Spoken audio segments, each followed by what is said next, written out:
Bonjour à toutes et à tous, bienvenue dans Cinécast. Salut Thibaut. Salut Guillaume. Cinécast, c'est l'émission qui vous fait découvrir les dernières sorties cinéma et streaming. Et avant de plonger dans notre film du jour qui s'appelle Pour l'éternité, pensez à vous abonner sur la plateforme de votre choix, à liker la vidéo si vous êtes sur YouTube ou à laisser un avis sur votre application de podcast favorite. Pour l'éternité, c'est donc un film, américain, qui est sorti en France le 3 décembre et qui sortira le 7 janvier en Belgique. C'est une comédie romantique signée David Frayne avec Elizabeth Olsen, Miles Teller et Callum Turner. Alors en général, quand il y a une femme et 2 hommes au casting et que c'est une comédie romantique, on peut s'attendre à un triangle amoureux et je pense que c'est de ça qu'il s'agit.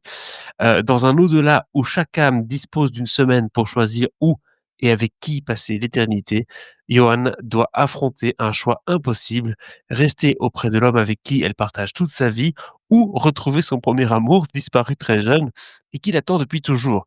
Et vous, que choisiriez-vous? Ça, c'est le synopsis. Je propose qu'on regarde tout de suite un extrait de la bande-annonce en français. Ça va ma chérie? Bon, alors je sais qu'il y a beaucoup de choix, mais t'inquiète pas, j'ai potassé toutes les brochures. Oh, Larry! Quoi? Pourquoi tu fais cette Il y a tête? beaucoup de choses qui se sont passées en une semaine. Tu es morte, je suis morte, je me retrouve ici avec mes deux maris décédés et en plus... Tu es exactement comme je t'ai rêvé. J'ai qu'une semaine pour choisir où je voulais passer l'éternité. Ma cliente a une décision vraiment très difficile à prendre. Ouais. Ouais. Ouais. En français, ça donne quelque chose quand même. Ah mon Dieu que c'était dégueulasse, mais bon. Vous l'aurez compris, une comédie romantique avec un petit plot twist, en tout cas un scénario un peu particulier puisqu'il s'agit d'une personne décédée qui doit faire un choix et qui du coup est un peu prise entre, mon mari, jusqu'à aujourd'hui ou peut-être, un ancien amour d'enfance. Synopsis un peu particulier qui pourrait en tout cas plaire sur papier. Oui alors, c'est pas vraiment un amour d'enfance, c'est en fait son premier mari qui est mort à la guerre, guerre de Corée, donc c'est tout de suite un peu moins sexy que Vietnam ou la enfin je crois que c'est la guerre de Corée. Vietnam pas En très tout sexy non cas la plus. la seconde la Seconde Guerre mondiale, tu vois? C'est quand même pas c'est pas pareil, tu vois? Mais donc, bah, voilà, suite au décès de son premier mari, elle a rencontré quelqu'un d'autre avec qui elle a vécu toute sa vie, hein. Elle a eu des enfants et cetera et cetera. Et donc, ils arrivent dans ce que nous on va considérer comme étant un purgatoire, sauf que c'est pas vraiment un purgatoire. On va plutôt appeler ça une grande salle d'attente Ouais. avant de savoir où est-ce que tu vas passer le restant de tes jours. Et c'est vraiment, comme des salons quoi, tu vois? Tu as des stands et on te présente, la plage, la montagne, enfin la totale, tu vois? Tout ce que tu veux est possible et imaginable. Et ça, c'est tout existe. Voilà et donc, bah, le mari, décède en premier et puis sa femme suit, 1 semaine plus tard et bah, c'est là qu'ils vont tomber sur, le premier amour, enfin le premier mari de la demoiselle, enfin de la dame. Parce que lui, en fait, il a pas choisi d'éternité, pour, la suite de sa vie, enfin ou c'est pour vivre sa mort, hein, il faut choisir les bons mots. Il a préféré être, barman dans cet endroit qui est donc cette espèce de alors on va de grande salle d'attente, hein, d'hôtel d'attente, en attendant, la femme de sa vie, quoi. Mmh. Bah, sauf qu'entre-temps, enfin, depuis, elle s'est mariée, elle a eu des enfants et cetera et cetera. Et donc forcément, bah, tu arrives dans dans cet endroit assez intriguant et puis tu as le choix entre passer l'éternité avec ton mari, avec qui tu as vécu toute ta vie, ou avec ton premier mari avec qui malheureusement tu as pas vécu grand chose parce qu'il est mort, pas longtemps après le mariage. Ah voilà, c'est là, qu'est, toute la question de se dire: «Est-ce que je revis une deuxième vie avec l'homme avec qui j'ai déjà passé, un bon bout de temps ou est-ce que je vis enfin cette vie que j'ai jamais pu vivre quelque part?» Hein? C'est le what if? Et si? Et si, sauf que forcément ces 2 hommes vont, être confrontés l'un à l'autre à ce choix cardinal, Sophie's choice presque. Bah oui et tu le mari qui vient de mourir juste avant sa femme et qui voit, le premier mari qui est là, tu prends quand même un sacré coup de te dire que ta femme hésite, tu vois?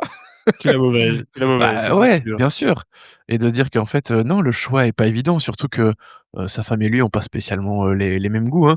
Juste avant qu'il meure, lui voulait partir, en vacances à la plage. Donc là, évidemment, il arrive, dans cet, entre-deux où, on lui propose une éternité et bah, évidemment que la plage, c'est tentant parce que du coup, il a pas eu ses vacances. Mais, voilà, il va y avoir toutes ces complications. Alors, moi, ce que j'aime beaucoup, c'est le concept en tant que tel, tu vois? Cette espèce d'hôtel où tu arrives, de grand centre, tu arrives, tu viens de mourir. Souvent, au début, c'est une scène assez sympa quand il débarque dans cet endroit parce qu'évidemment, il comprend pas tout de suite, qu'il est mort et c'est ça qui est marrant aussi, c'est qu'il y a des gens, ils ont conscience qu'ils sont morts, voilà. Parfois, ils l'ont choisi, hein, il y a des Mmh. suicides, il y a voilà. Mais il y en a, ils ont parfois glissé sur un truc, bam, ils se sont cognés et c'est fini, tu vois? Donc ils ont pas du tout compris qu'ils étaient morts. Ce qui me fait penser à un film dont on va, bientôt parler. Oui. Mais, mmh, mais donc voilà, il y a ce truc un peu de tu as c'est enfin et surtout que tu arrives vraiment dans un hôtel avec des gens que tu vois, enfin une espèce d'hôtel de centre, donc tu as l'impression d'être dans la vie, voilà. Donc voilà, il y a tout ce truc de un peu d'imbroglio qui est sympa, ce truc qui pastiche un petit peu le monde des salons où tu as plein de stands, où on essaie de te vendre, la meilleure éternité, enfin tu vois?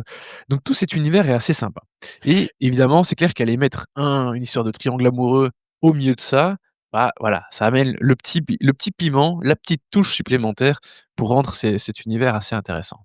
L'univers, on l'a vu dans la bande annonce, c'est assez coloré, ça ressemble un peu à un shopping center Marvel. Hem, D'où ma question, ça a l'air un peu, surfait, d'effets spéciaux, non? Ça a l'air très fond vert quand même comme film, non? Alors oui, il y a un petit côté, carton-pâte par moment, mais qui est voulu en fait, et qui est assez sympa. Parce que alors il y a plein de vrais décors, hein, il y a des décors de montagne, où tu les vois au bord d'un lac et tout. Clairement, c'est pas du studio, hein, ils ont vraiment été tournés, voilà. Et donc il y a pas mal de vrais endroits qui sont filmés et c'est clair, ça c'est beau.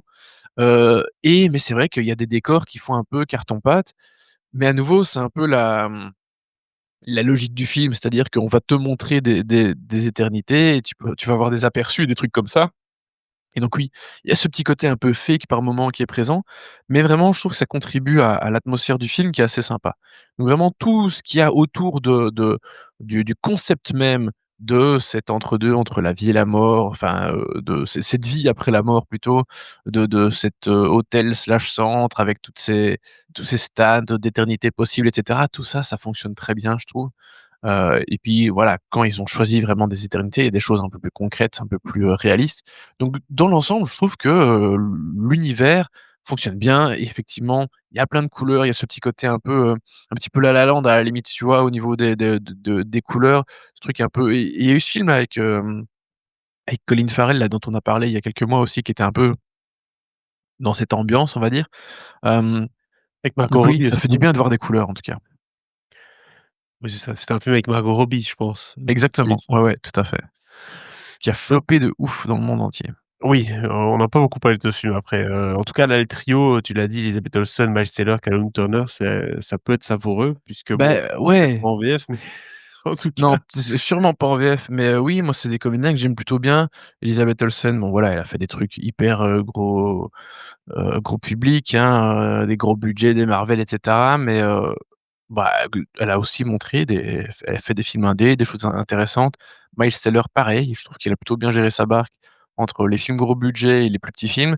Callum Turner, il est encore un peu moins connu quand même que les autres dans l'absolu, en mmh. tout cas en tant que comédien, même si, bah, il y a eu la série là, la Masters of the Air, hein, l'espèce de troisième série de 3e saison des Band of Brothers.